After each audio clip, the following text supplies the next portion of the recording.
Before you think about skipping this, before your thumb moves to the next thing demanding your attention, give me just a moment. I want to ask you a question. Have you ever noticed that the quietest rooms often hold the loudest battles? The ones fought not with fists or shouts, but in the silent, sacred arena of the heart and mind. I'm not speaking to you today from some distant ivory tower of faith. I'm speaking to you as a man who has walked through his own deep valleys, who has felt the chill in the air when there was no breeze, and who has learned often the hard way that the most important conflicts of our lives are waged against an unseen opposition. And I am here to tell you with every fiber of my being that you were not made to lose that fight. I remember a winter in my own life, many years ago. It wasn't a time of dramatic tragedy, but of a slow, creeping grayness. My business was struggling. A relationship I cherished was strained, and a profound sense of spiritual silence had settled over me. It felt as if my prayers were hitting a brass ceiling, and the vibrant connection I once felt to God had become little more than static on a distant radio. I went through the motions of life, but my inner world was filled with a fog of doubt and a weariness that sleep couldn't fix. I felt unseen, ordinary, and profoundly alone, as if my purpose was slowly dimming into nothing. One night, in the stillness of my study, the weight became unbearable. I had no grand words, no eloquent prayers left in me. I simply sat in my chair, head in my hands, and whispered into the silence, "If you are there, I am here, and I am lost." There was no flash of lightning, no booming voice from the heavens. Instead, something much quieter, yet infinitely more powerful, happened. A flicker of warmth began in the center of my chest. It was a gentle, persistent heat, a quiet knowing that cut through the fog. It was a feeling, a certainty that I was not alone and had never been. In that moment of utter surrender, I didn't find religion. I rediscovered a reality. I remembered the truth of the indestructible, unquenchable spark that had been placed inside me from the very beginning. So when I speak of a light within you, this is what I mean. It's not some pretty poetic metaphor. It is the most real and enduring part of your existence. Think of it as the original melody God wrote for your soul, a song only you can sing in this world. It is His divine signature, woven into the very fabric of your being, an internal compass whose needle always points back to Him. This light is the source of your truest identity, the part of you that instinctively knows right from wrong, the quiet voice that urges you toward kindness, courage, and integrity, even when the world pushes you toward the opposite. It is the reason you can feel awe at a sunset, the reason your heart can break for another's pain, and the reason you long for a purpose deeper than mere survival. This light is the very essence of the life God breathed into you. It was placed there for a reason, to guide you, to fill you with a sacred worth that no failure or human opinion can ever diminish, and to be a beacon in the world. You were created to carry this radiance, to let it shine through your actions, your words, and your very presence, illuminating the path for yourself and for others who may be lost in the dark. But here is the truth that is both sobering and empowering, a truth you must grasp to navigate the journey ahead. Because you carry this light, you have been noticed. A thief has no interest in an empty house. He seeks the one filled with treasure. In the spiritual realm, your soul is that house, and your inner light is the treasure. The forces of darkness, the ancient opposition that stands against all that is good, are not drawn to more darkness. They are drawn to light because they envy it, resent it, and above all, they cannot create it. Their singular goal is to convince you that your treasure is worthless, to trick you into burying it under layers of shame, fear, and distraction, or to persuade you to trade it for something cheap and counterfeit. The struggles you face, that feeling of being targeted, the inexplicable hardships that seem to find you, do not mistake them as a sign of your weakness or that you have been abandoned. On the contrary, they are very often a testament to the brilliance of the light you carry. You have been singled out not because you are flawed, but because you are precious. The opposition is not afraid of who you are today. It is utterly terrified of the person you will become when you fully realize the power and potential of that divine light within you. So the first, most crucial step in this journey is to recognize what you are fighting to protect. Look within yourself, past the noise and the wounds and the doubts. Can you feel it? That quiet, steady warmth? That inextinguishable spark? That is your truth. That is your strength. That is your inheritance. Once you truly understand the immeasurable value of the treasure you carry, we can then begin to speak of how to guard it.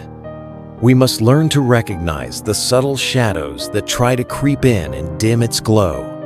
And we must learn how to stand firm, letting our light shine brighter than ever before. Now that we have established the priceless sacred treasure you carry, that divine and unquenchable inner light, we must turn our attention with wisdom and without fear to the one who seeks to steal it. The journey of faith is not a peaceful stroll through a sunlit meadow. It is at times a walk through a valley where shadows lie in wait. To navigate this valley safely, we must not be ignorant of the nature of these shadows.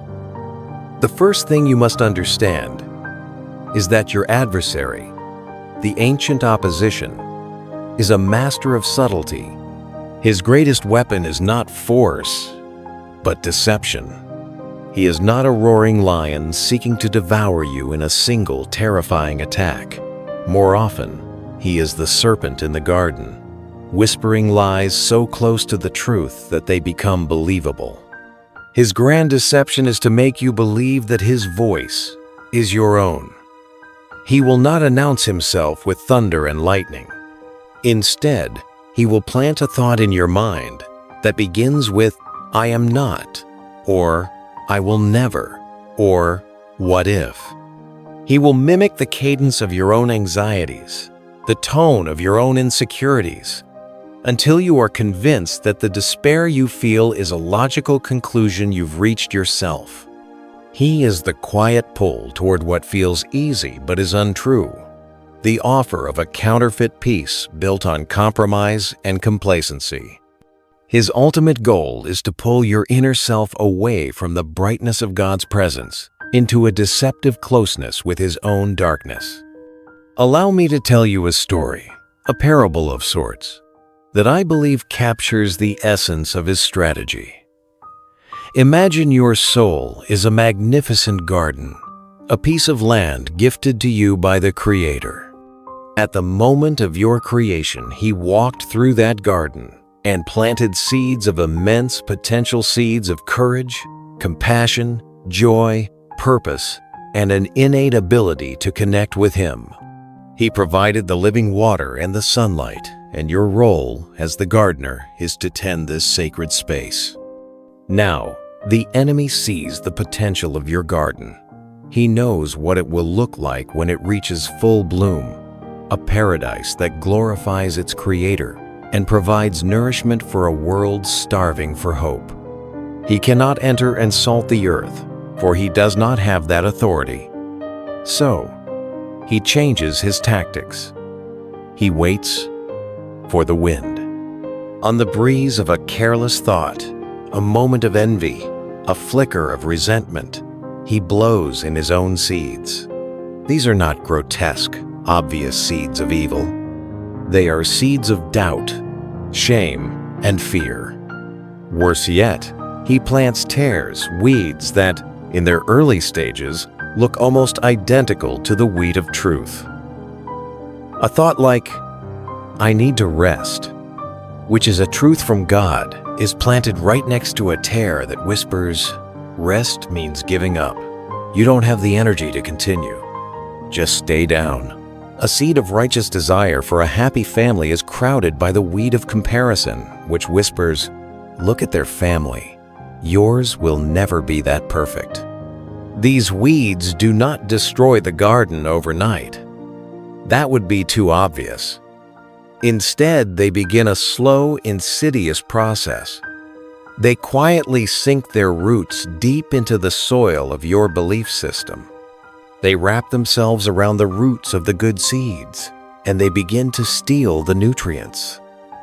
They grow just tall enough to begin blocking the sunlight. Slowly, gradually, the vibrant colors of your garden begin to fade. The growth of your God-given purpose is stunted. You don't notice it day by day, but one season, you look up and wonder why your garden is choked with anxiety, why the fruits of joy are so small, and why you feel so disconnected from the master gardener who first designed the plot. This is the enemy's chosen method, not conquest, but corrosion. Let's bring this out of the parable and into your daily life. How do these weeds manifest?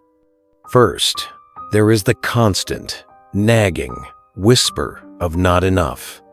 This is perhaps his most effective tool. It is the untruth that you are too broken, too late, too weak, or too insignificant for God to use. This whisper is a master of evidence. It will replay your past mistakes in high definition. It will hold up the success of others as a mirror to your own perceived failures. When you accomplish something, it will immediately tell you it wasn't good enough or that your next failure is just around the corner. This voice is the very essence of shame, and its goal is to make you feel so unworthy that you stop reaching for the very grace that can heal you. Second, he employs the seductive lure of later. The opposition knows that your purpose is linked to action. It is tied to the prayer you're meant to say, the person you're meant to encourage, the project you're meant to start. He knows he often cannot convince you to abandon it entirely, so he convinces you to simply do it later.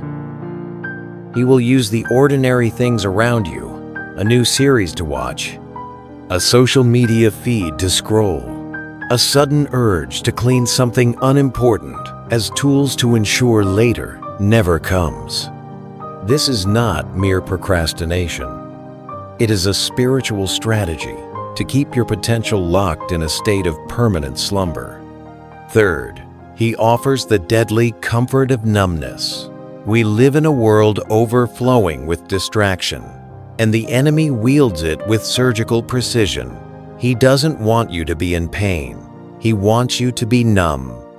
A numb soul feels nothing, not the sharp conviction of the Holy Spirit, nor the gentle comfort of God's presence. He will offer you a false sense of ease through constant entertainment, endless noise, or the hollow validation of online interactions. He seeks to make you so accustomed to the noise of the world that the sacred silence where God speaks becomes uncomfortable, even frightening. Finally, he wages his war in your moments of stillness.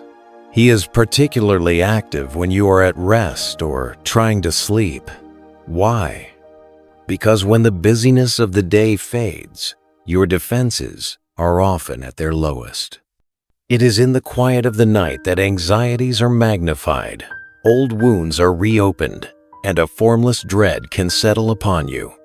He tries to invade your thoughts, even your dreams, planting seeds of fear and confusion, hoping to disturb your rest and steal your peace before the new day even begins. The ultimate goal of all these subtle tactics is singular and devastating. separation. It is to slowly and systematically erode your connection to God until you can no longer feel His presence, hear His voice, or believe in His love. The greatest tragedy is not to be attacked, but to be lulled into a state where you forget you are in a battle at all. This is not meant to fill you with fear, my friend. Not at all. It is meant to fill you with wisdom. For the first step to winning any fight is to know your enemy and recognize his strategies. You are a gardener of a sacred space. You are the watchman on the wall of your own heart. And now, your eyes are beginning to open. You are learning to distinguish the voice of the shepherd from the hiss of the serpent. And in our next conversation, we will talk about the incredible power you have been given to not only resist these attacks, but to command the weeds to wither and to cultivate a life of unimaginable fruitfulness. In our last conversation, we pulled back the curtain to observe the subtle, insidious strategies of the silent enemy. We spoke of the slow corrosion of doubt, the lure of distraction, and the whispers that seek to undermine your worth. After such a discussion, it would be entirely natural to feel a sense of apprehension, perhaps even to feel overwhelmed by the reality of this unseen battle. You might be thinking, if this opposition is so clever and persistent, how can I possibly stand against it? I am here today to tell you that this knowledge is not a key to a prison of fear, but the very key that unlocks a palace of freedom. The same Creator who allowed for the existence of the shadow also placed within you a power so profound, so absolute, that all of darkness trembles before it. It is a power the enemy can influence, but never sees. A power he can tempt, but never override. This supreme power, this sacred gift, that defines your humanity and seals your destiny, is your power to choose. You must understand this. The enemy's entire strategy is predicated on neutralizing this one faculty within you. His goal is not to destroy you by force. He doesn't have the right or the authority. His goal is to deceive you into choosing your own defeat. He wants to make the cage of despair look so comfortable, so logical, that you willingly walk in and lock the door behind you. He wants to present the poison of compromise in a cup so beautiful that you choose to drink it yourself. Every temptation, every lie, every attack is simply a presentation, an offer laid before the throne of your will. They have no power until you grant it to them through your consent. Your choice is the final arbiter.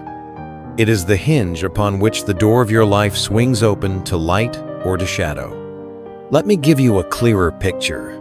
Imagine your heart, your mind, your innermost self as a secure and sacred room. This room is the holy center of who you are. It contains your potential, your dreams, and the very presence of God's Spirit. This room has a single, solid door. Now, here is the critical detail, the truth that changes everything. The handle for that door is only on the best. Inside, you are the sole gatekeeper. God Himself, in His infinite respect for your freedom, stands at that door and knocks. He will not force his way in. Likewise, the enemy can make a tremendous amount of noise outside. He can shout lies through the door. He can slip propaganda under it. He can rattle the windows with fear and pound on the walls with accusation. But he absolutely cannot turn the handle. He cannot enter unless you, the keeper of the room, choose to let him in. What does it look like to open that door? It isn't always a dramatic, rebellious act. Sometimes, it's a choice as quiet as a thought. When you choose to dwell on a bitter memory, you crack the door open to resentment. When you choose to nurse a grievance against another, you open it to unforgiveness. When you choose to believe the whisper that you are worthless, you open it wide to despair.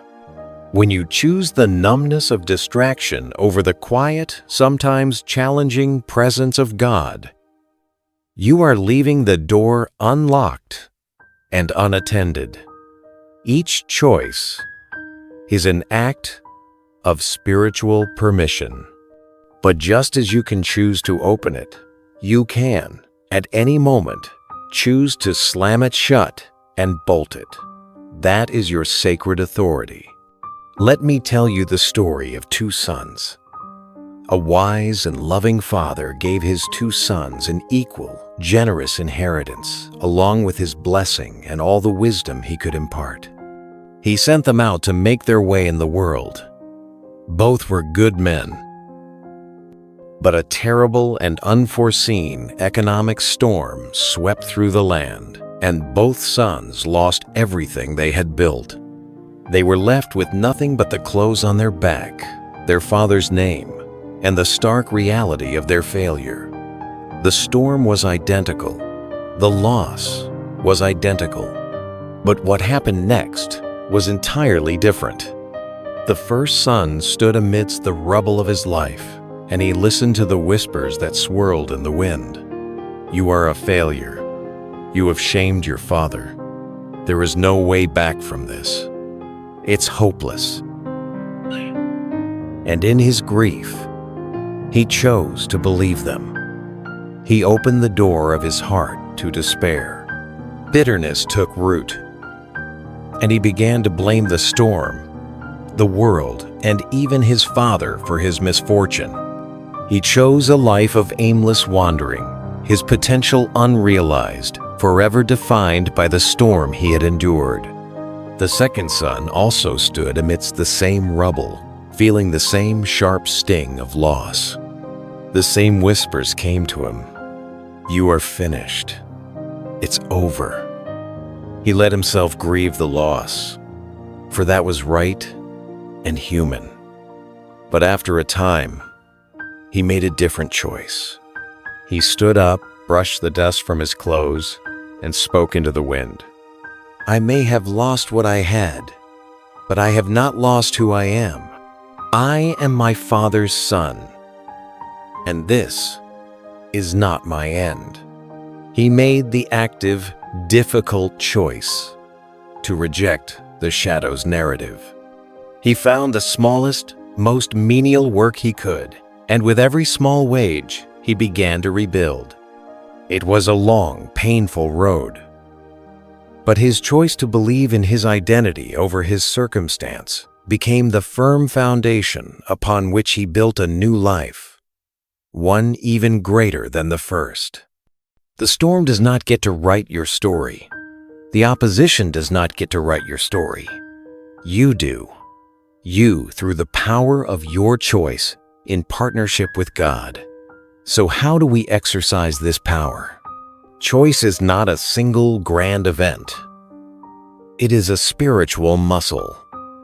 The more you use it, the stronger it becomes. Here are some ways to begin your training. 1. The morning affirmation. Before your feet hit the floor, before the world has a chance to tell you who you are, you tell your day who you are. Speak it aloud. Come to 10.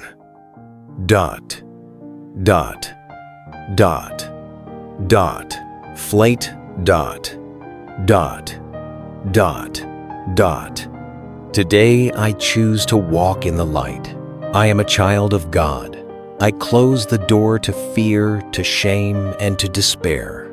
I open the door to God's strength, wisdom, and peace. This simple act sets your spiritual posture for the entire day. 2. The practice of the sacred pause. When you feel a wave of temptation, anger, or anxiety begin to rise, train yourself to pause before you react. In that 1-second gap between the stimulus and your response, your power lives. Ask yourself a simple question. Is this feeling leading me toward the light or into the shadow? Who is the author of this thought? This pause allows you to move from a reactor to a responder, from a victim of your feelings to a steward of your soul. 3. The verbal rejection. Your voice has power in the unseen realm.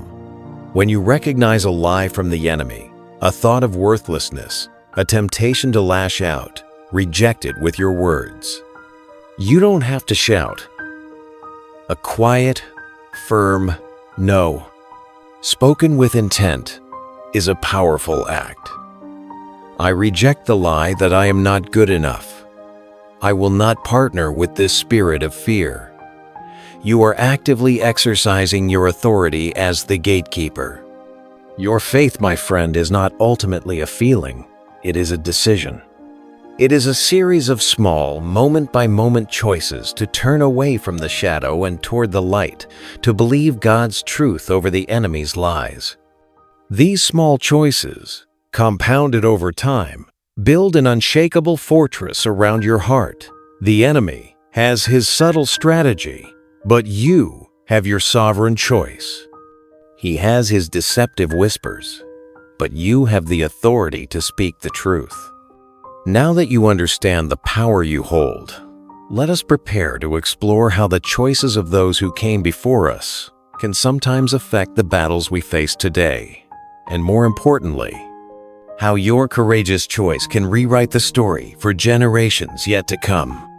We have established the profound and sovereign power of your personal choice, the key you hold to the sacred room of your inner self.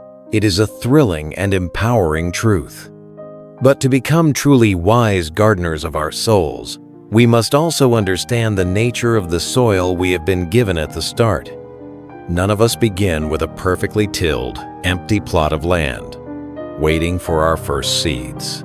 We inherit a garden that has been tended, or in some cases, neglected by generations who walked before us.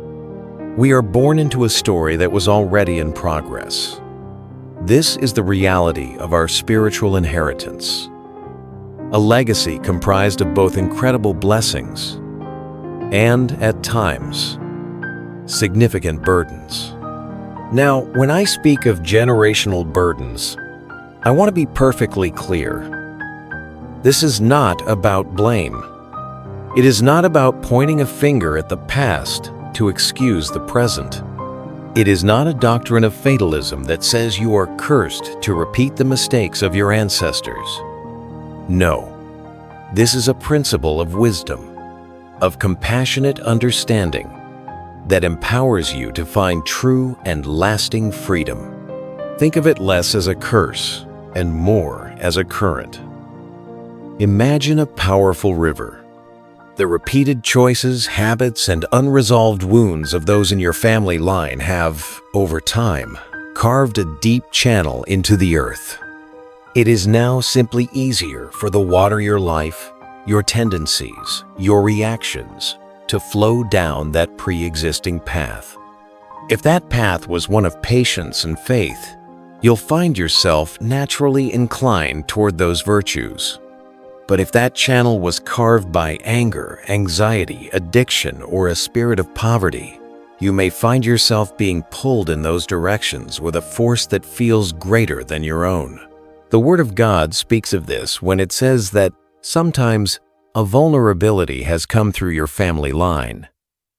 This is not a random flaw in your design.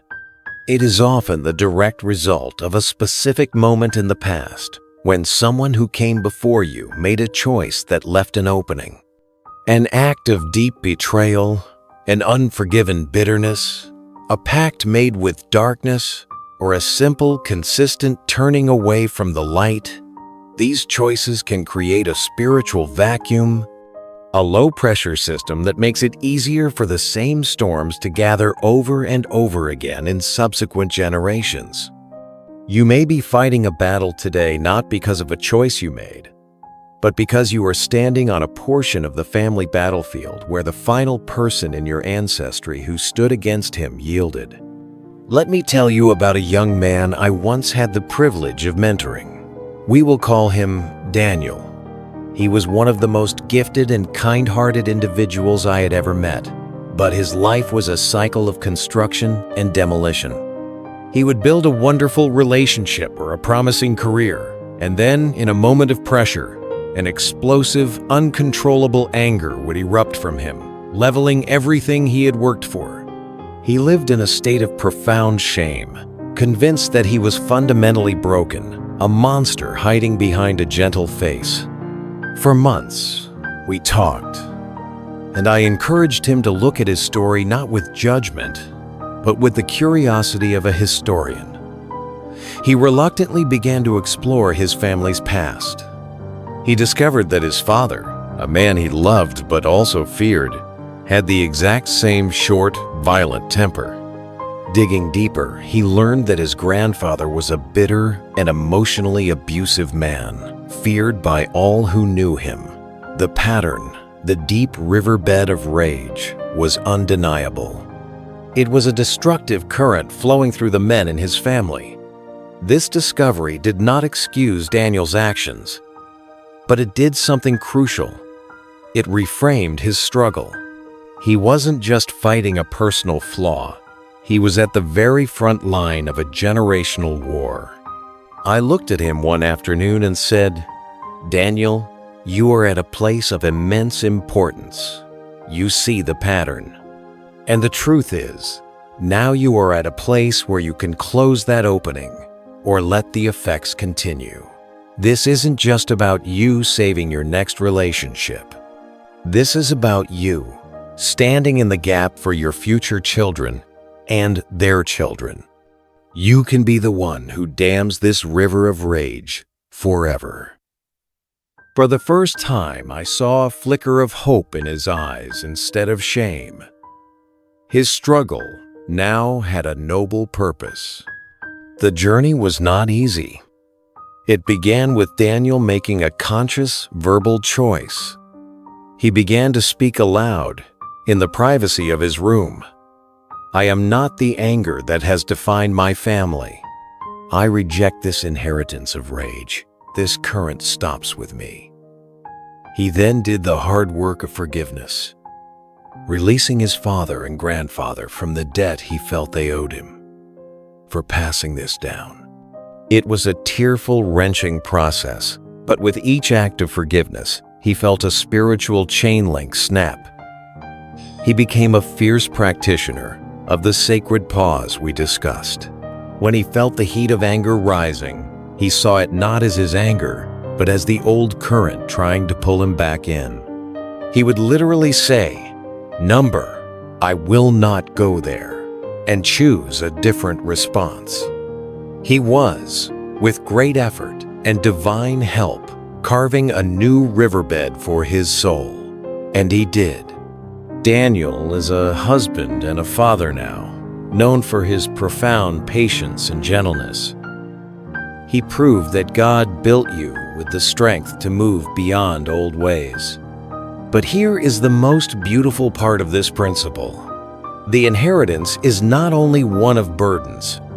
God's truth declares that the spiritual inheritance that is truly yours is not spoiled. It holds the history of those who remain strong in my light. Alongside the channel of pain, there is another riverbed, one carved by the prayers of a great-grandmother you never met, the resilience of an ancestor who survived unimaginable hardship, with their faith intact, the quiet generosity of a grandfather who always gave from the little he had. You have a dual inheritance, and you have the choice of which one to claim and cultivate. So, how do you do this? How do you break the negative patterns and claim your true, holy inheritance? 1. Investigate with compassion. Become a gentle archaeologist of your family's story. Look for the recurring patterns, both positive and negative. Do you see a line of anxiety, of divorce, of addiction? Do you also see a line of unshakable faith, of artistic talent, of incredible strength. Knowledge is power. 2. Forgive, to set yourself free. Forgiveness is the act of closing the old door. It is not saying what happened was okay. It is saying, I will no longer allow what happened in the past to have power over my present or my future. Forgive those who came before you. Release them, and in doing so, release yourself from the spiritual tie to their brokenness. 3. Make your declarative stand. Use the power of your choice and your voice. Stand in your home and declare aloud your intention. I renounce the legacy of fear in my family. I break this agreement with a spirit of poverty. I close this door to addiction forever. I declare that my family line, from this day forward, will be known for peace, for provision, and for freedom. 4. Claim and cultivate your true inheritance. Verbally and actively claim the good. I claim the legacy of my grandmother's prayers. I receive the inheritance of my grandfather's resilience. Then, act on it. Cultivate those positive seeds. Water them with your attention and your actions. You are not a victim of your history. You are a pioneer, standing at the edge of a new frontier. Your choices today are rewriting the spiritual DNA of your lineage. They affect more than just you. They touch those who haven't arrived yet. You are a history maker, a chain breaker, and you have been perfectly equipped for this very task.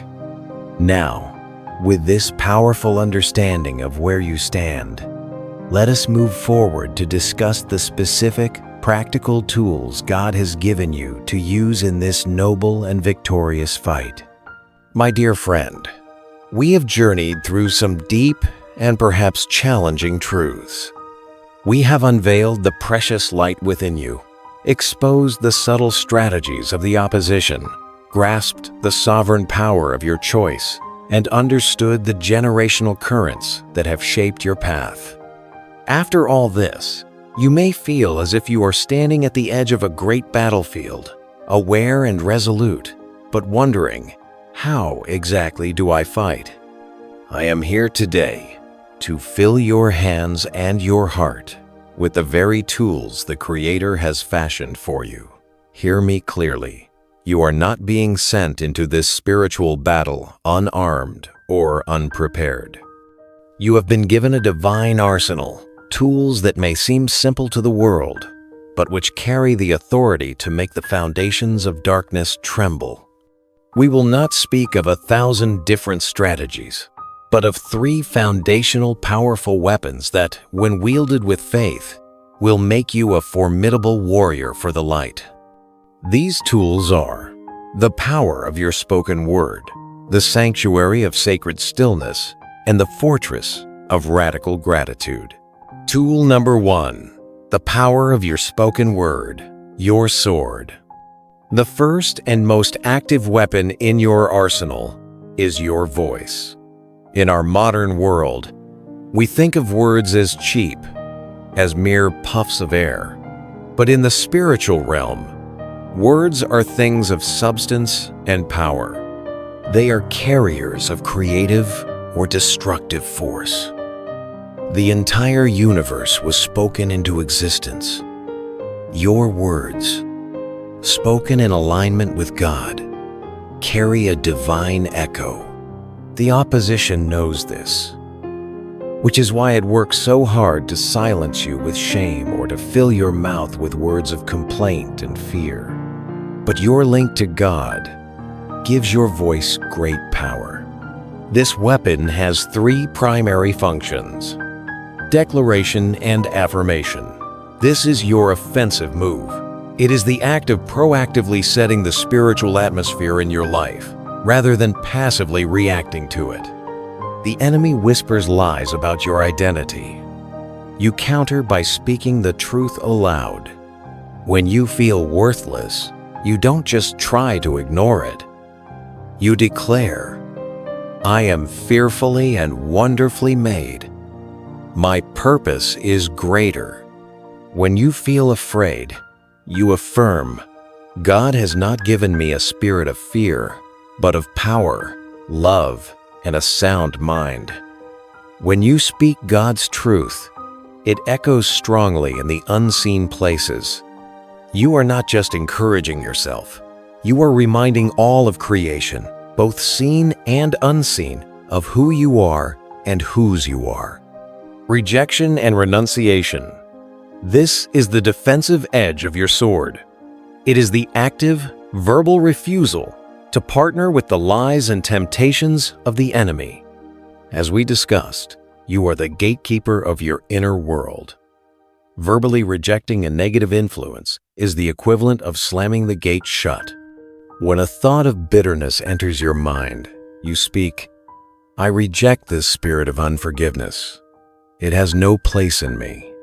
When a wave of anxiety hits, you say, I renounce this fear. I will not partner with it. This is how you speak your rejection of the shadow. A lie that is identified and verbally rejected loses its power over you. Because when you speak what is true, those dark spirits pull back. Worship and praise. This is the highest use of your sword, the ultimate spiritual warfare. Worship is the act of shifting your focus entirely from the size of your battle to the greatness of your God. When you sing a song of praise in the middle of a difficult time, you are sending a shockwave through the spiritual realm. The enemy thrives on your fear and despair. He is utterly disarmed and confused by your joy and trust in God amidst hardship. The scripture is clear. When you lift your voice in worship, it weakens their defenses. Tool number 3. The fortress of radical gratitude. If the enemy's primary lies revolve around lack, that you are not enough, you do not have enough, that God's love is not enough to save you, then the most powerful counteroffensive is the practice of radical gratitude. Gratitude is not a passive feeling of happiness when things go well. It is an active, strategic weapon of war. It is a conscious choice to align your focus with the reality of heaven's goodness, even when the reality of your circumstances seems bleak. When you are in a moment of financial fear, and you choose to stop and thank God for the air in your lungs and the roof over your head, you are doing something profound. You are serving the enemy. Notice that his narrative of scarcity has no authority over you. You are choosing to stand within the fortress of God's faithfulness. Every act of gratitude is another stone in the wall of that fortress, making it harder and harder for the fiery arrows of doubt and despair to penetrate your mind. This is not a denial of your pain. You can be grateful and grieving at the same time. You can be thankful and still acknowledge your struggle.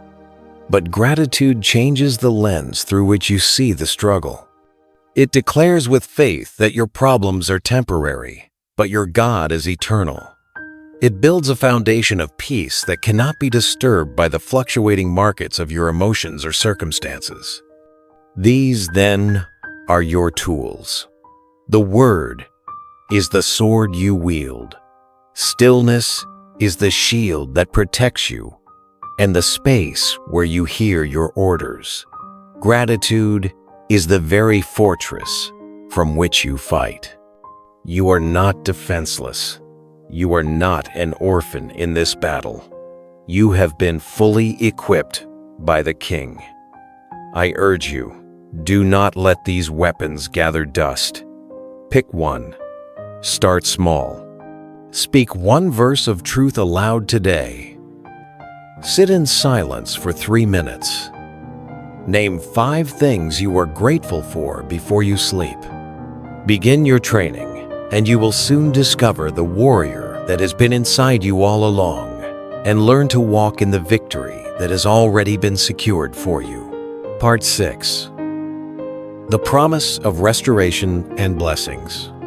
My beloved friend, For some time now, we have walked together through the deep and often shadowed valleys of spiritual reality. We have spoken of the battle for your heart, the nature of the enemy, the supreme authority of your choice, the echoes of your ancestry, and the divine weapons you hold in your hands. It is a necessary journey, but it is not the destination.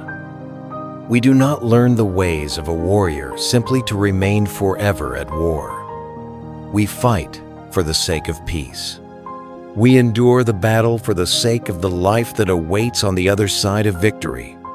And I am here today to paint you a picture of that life, a life of divine restoration and abundant blessing that is not a distant dream, but a present promise for you. First, we must redefine what it means to be blessed.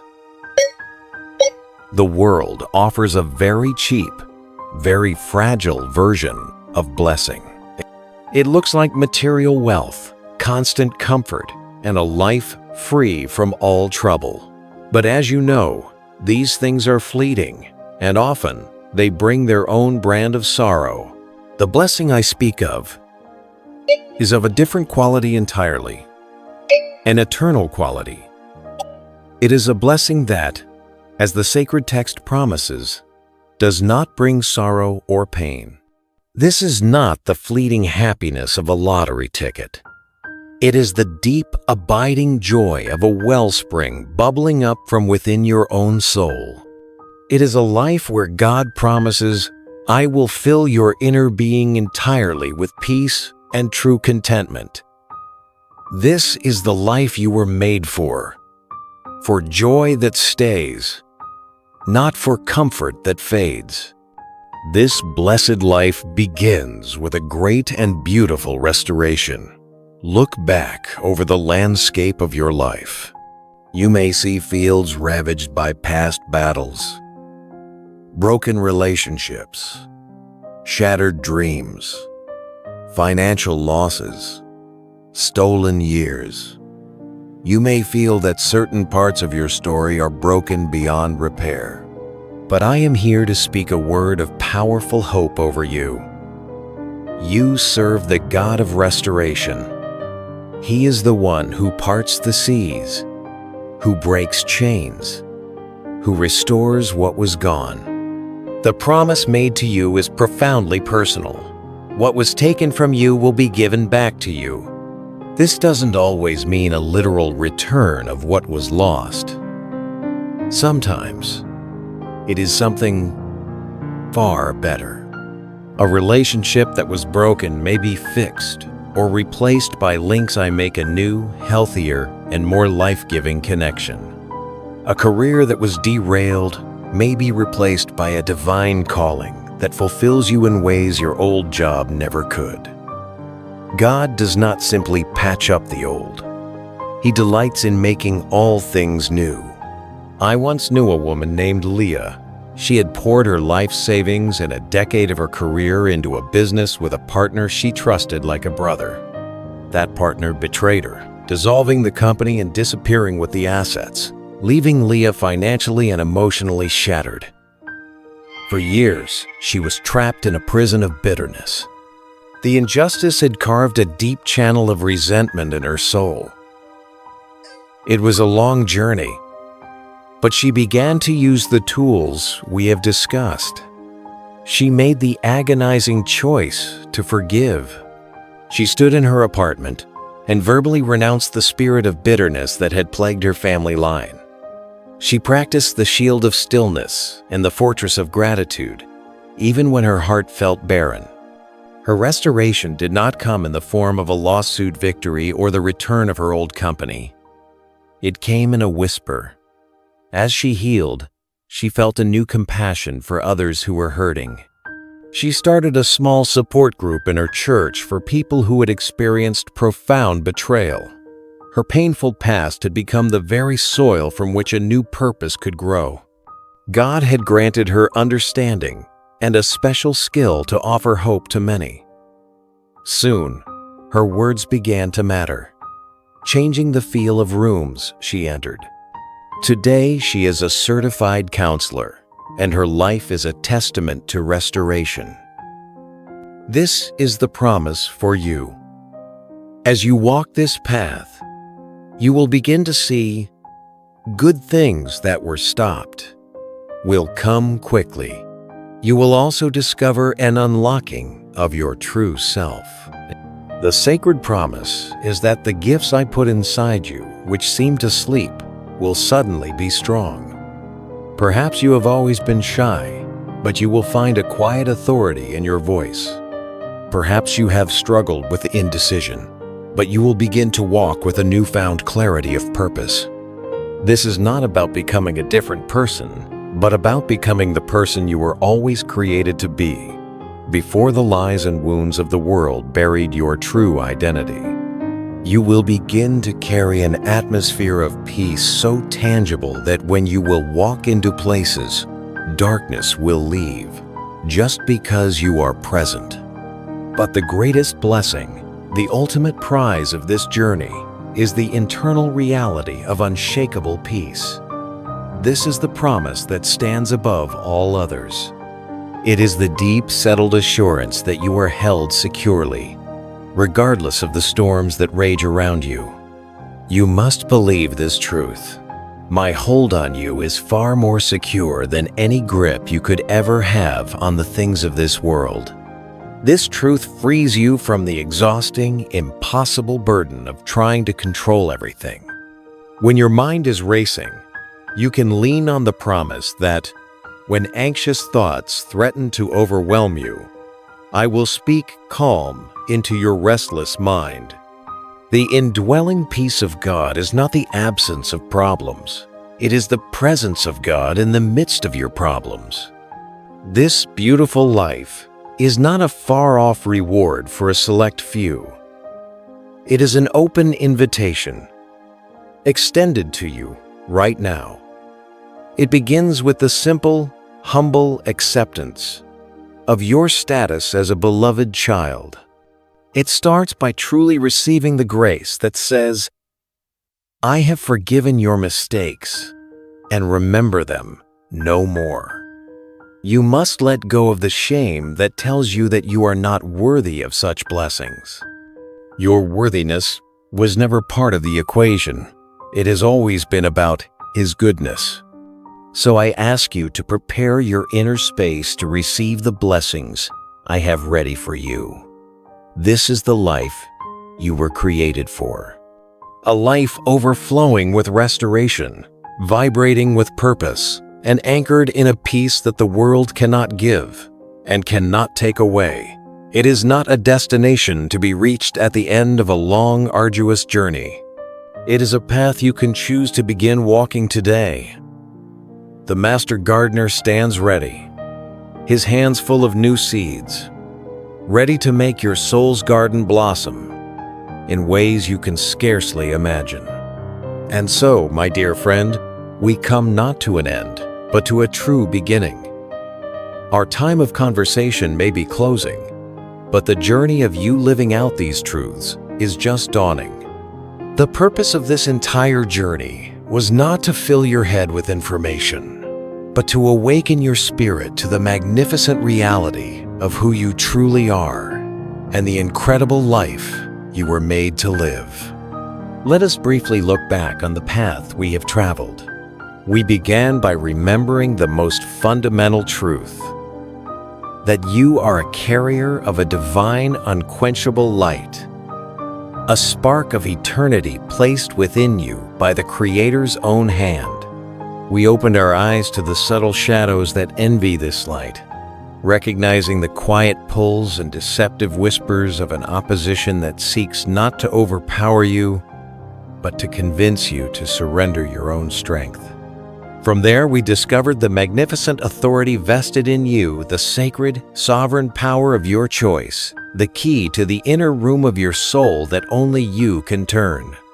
We stood at the crossroads of your ancestry and declared with holy confidence that you are not a victim of your past, but a pioneer of the future.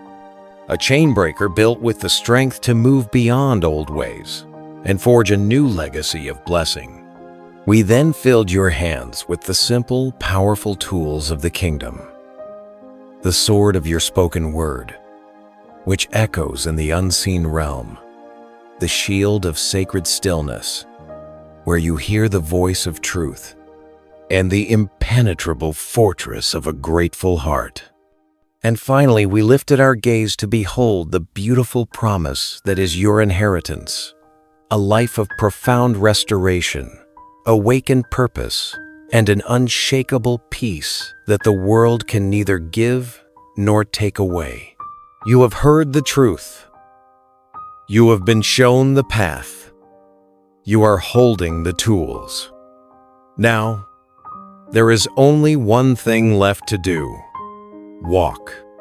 Walk not as an orphan hoping for a handout, but as a beloved child coming home to your inheritance.